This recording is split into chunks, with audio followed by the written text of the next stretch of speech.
നിങ്ങളോട് പറയാണ്, breast feed ചെയ്യുന്ന ഓരോ സ്ത്രീയും മുറിവേറ്റ കടുവയെ പോലെയാണ് എന്ന് പറഞ്ഞാൽ എങ്ങനെ ഇരിക്കും? കാരണം എന്താ നോക്കാം. പാലൂട്ടുക എന്ന് പറയുന്നത് മനോഹരമായൊരു കാര്യമാണ്. അമ്മയും കുഞ്ഞും തമ്മിലുള്ള ബന്ധവും സ്നേഹവും ഒക്കെ ഊട്ടി ഉറപ്പിക്കുന്ന ഒരു മനോഹരമായിട്ടുള്ള ഒരു കാര്യമാണ്.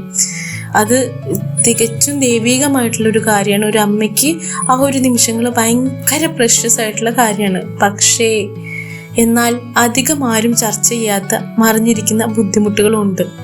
ശാരീരിക വേദന, വൈകാരികമായ ക്ഷീണം, ഒരു അമ്മ ഓരോ ദിവസവും പല തവണ നേരിടുന്ന നിശബ്ദമായ പോരാട്ടങ്ങൾ.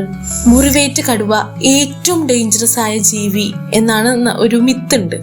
അതുപോലെ തന്നെയാണ് ഓരോ സ്ത്രീയും ഡെലിവറി കഴിഞ്ഞിട്ടുള്ള ആദ്യ ദിവസങ്ങളിൽ ഈ പാലൂട്ടുന്ന ഈ ഒരു സ്റ്റേജിൽ നമ്മുടെ ശരീരത്തിൽ അവശേഷിക്കുന്ന തുന്നലുകളും മുറിവുകൾ, നീര്, കടുത്ത ക്ഷീണം എന്നിവയെല്ലാം നിലനിൽക്കുമ്പോൾ തന്നെയാണ് നമ്മൾ പാലൂട്ടാൻ തുടങ്ങുന്നത്.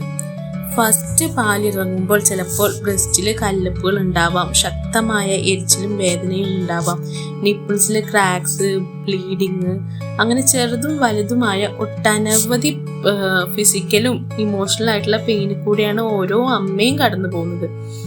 ഇനി അതൊക്കെ പോട്ടെ, ഫീഡിങ്ങിന്റെ പൊസിഷൻ ശരിയായില്ലെങ്കിൽ നടുവേദന, തോളില് വേദന, കഴുത്ത് വേദന, അങ്ങനെ ഇനി ഉറക്കമില്ലായ്മ, ക്ഷീണം, മുടി കൊഴിച്ചില് എന്ന് വേണ്ട പാലിന്റെ അളവിലുള്ള കുറ്റബോധം മുതൽ സ്ട്രക്ചർ മാറുന്ന ടെൻഷൻസ്, ജോലി അല്ലെങ്കിൽ പഠിത്തമൊക്കെ മുടങ്ങുന്ന ടെൻഷൻസ്, അങ്ങനെ ഒട്ടനവധി ടെൻഷൻസ് കൊണ്ടാണ് ഓരോ അമ്മയും കടന്നു പോകുന്നത്. അപ്പോൾ നമ്മൾ മനസ്സിലാക്കേണ്ടത് ഇത് അവളുടെ തീരുമാനങ്ങളാണ്, അവളുടെ ശരീരമാണ്, അവളുടെ യാത്രയാണ്. അപ്പോൾ ഒന്നിനും നമ്മൾ കമന്റ് ചെയ്യാനോ ജഡ്ജ് ചെയ്യാനോ നിൽക്കണ്ട. പാലൂട്ടുന്ന ഏതൊരു അമ്മയ്ക്കും അവളുടെ ബെസ്റ്റ് എന്തെന്ന് അറിയാം. ഇനി അത്രയ്ക്ക് മണ്ടത്തരങ്ങളാണ് കാണിക്കുന്നതെങ്കിൽ അതിന് ഡോക്ടറെ അടുത്തോ എക്സ്പെർട്ടിൻ്റെ അടുത്തോ കാണിച്ചിട്ട് തീരുമാനങ്ങൾ എടുപ്പിക്കുക. അല്ലാതെ നിങ്ങളായിട്ട് കമന്റ് ചെയ്യുകയോ ജഡ്ജ് ചെയ്യാനോ നിൽക്കണ്ട. ഇനി അടുത്ത തവണ ഒരു ബ്രസ്റ്റ് ഫീഡിങ് ലേഡീനെ കാണുമ്പോൾ നമ്മൾ ജഡ്ജ് ചെയ്യാതെ സപ്പോർട്ട് ചെയ്യാൻ നോക്കുക, റെസ്പെക്റ്റ് ചെയ്യാൻ നോക്കുക, അവളുടെ ചോയ്സുകളെ അംഗീകരിക്കാൻ നോക്കുക. ഓരോ ബ്രസ്റ്റ് ഫീഡിങ് ലേഡിയും മുറിവേറ്റ ഒരു കടുവയാണെന്ന് ഓർക്കുക. അപ്പോൾ അത്രേ ഉള്ളൂ. Bye. Follow me for more.